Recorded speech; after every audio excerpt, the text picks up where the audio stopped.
From an outspread position of your fingers and thumb, roll your fingertips into your palm, and then overlap your thumb tightly over your clenched fingers. The tip of the thumb extends to the center of your middle finger. One of the best ways to learn to power punch is to use your hips. To do this, tie a string to a piece of paper and hang it from the ceiling to about chest height. Stand about a foot away with both of your feet parallel to the paper. Keeping both loosely clenched fists in front of your chest, elbows hanging freely at your sides. Bend both knees slightly and twist your body back and forth, pivoting on the balls of your feet, letting your hips initiate the rotating motion.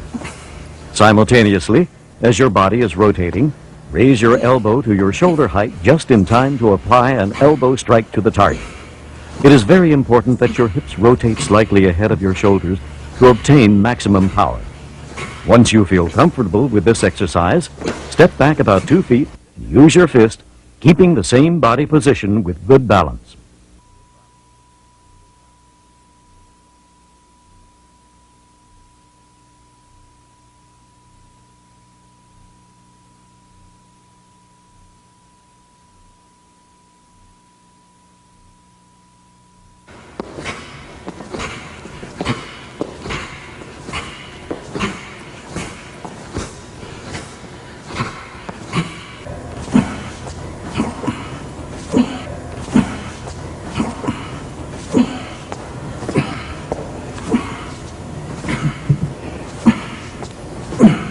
Once you have grasped this way of hitting, you can begin to work on your power blows by hitting the heavy bag.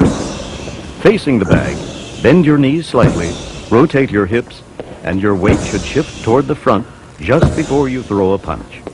If you can master this punch with the right timing by rotating your hips, you'll have a punch much more powerful than a jab. Remember to punch through the bag instead of just the surface.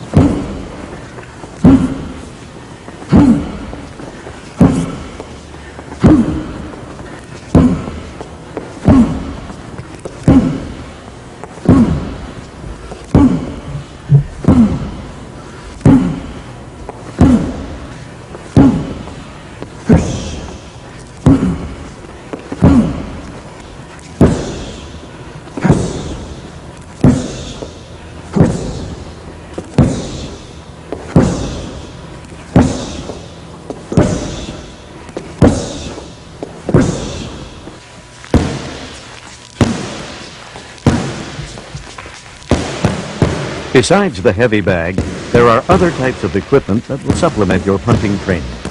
The focus pad is ideal for precision punching and increasing your speed.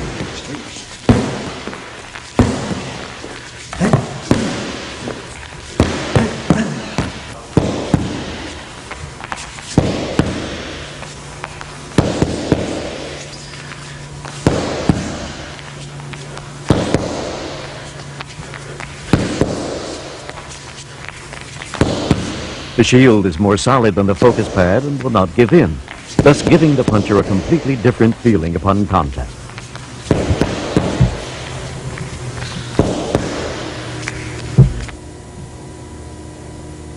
The punches are not thrown from the hips in JKD, but from the chest. The delivery should be straight and not with a twist of your hand. If you twist your hand, the knuckles will align horizontally at impact, but if you deliver straight out, it will hit the target either vertically or obliquely. Consequently, it is important that you strengthen and toughen the 3 knuckles that make impact.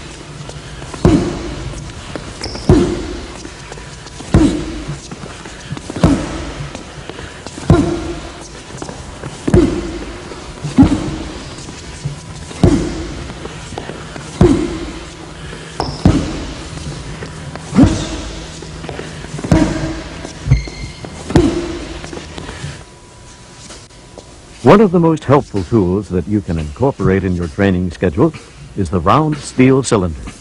The cylinder, weighing about a pound, fits snugly in the hand. You can quickly improve your delivery of punches by taking advantage of this exercise. Holding a pair of these cylinders in each hand, stand with your feet parallel and punch directly in front of your nose several times. The idea behind this is to develop the snapping or whipping blows. If you keep your body and arms relaxed, you will notice that your punches will automatically snap back at the end of your delivery. As you punch, the heaviness in your hands help you develop speed and power in your blows. After a while, you will learn to punch with heaviness in your blows, even without the weight. The secret behind this is to concentrate or pretend that your empty hands still contain the cylinders as you throw the punches.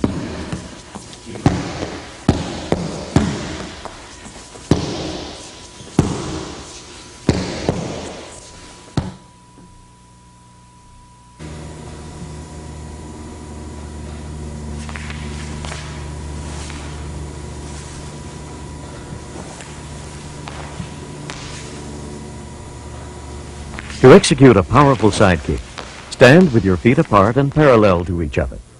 Lift your right foot about 12 inches from the floor as you balance on your left. Stomp your right foot straight down with force and let it snap upward about an inch from the floor. Like punching with the flowing energy, here again you should concentrate with heaviness in your foot. For the extra power, twist your hips just an instant before the full extension of your leg, so it gives you the twisting force in your kick. Then snap your foot at the full extension for the whipping effect.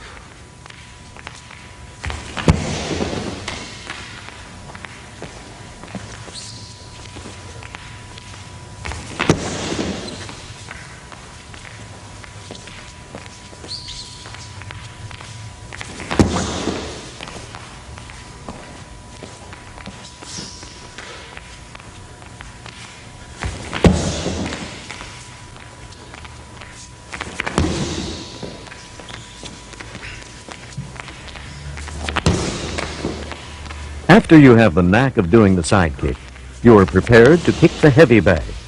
From the on-guard position, do the forward burst and aim your blow directly at the center of the bag. At impact, your foot should land horizontally on the bag, not obliquely. The sound at impact should be a loud, cracking thud like a whip if you have kicked through the bag and snapped your foot at the end. If there is more push than hit, the sound will be a weak thud. In both kicks, there is force exerted, except the hit will do the damage, and the push will just knock the opponent down innocuously.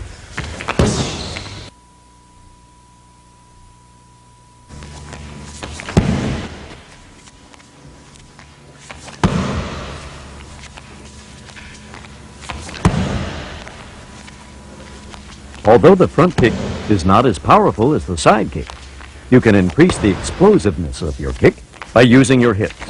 Instead of relying only on the snap of your foot from the knee, try jerking your hips forward just an instant before contact. Timing of this movement is very important and difficult to do, but by using your body instead of just your leg, you can add much more power to this kick.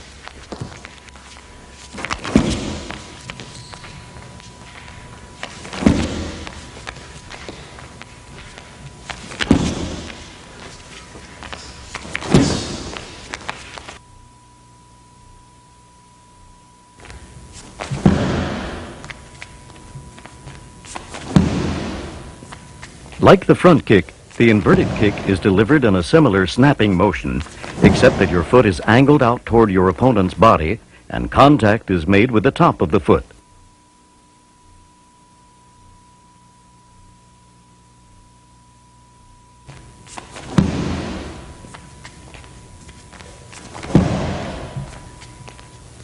Opposite of the hook kick, the inverted kick can be targeted to the legs, the groin, and the head of your opponent.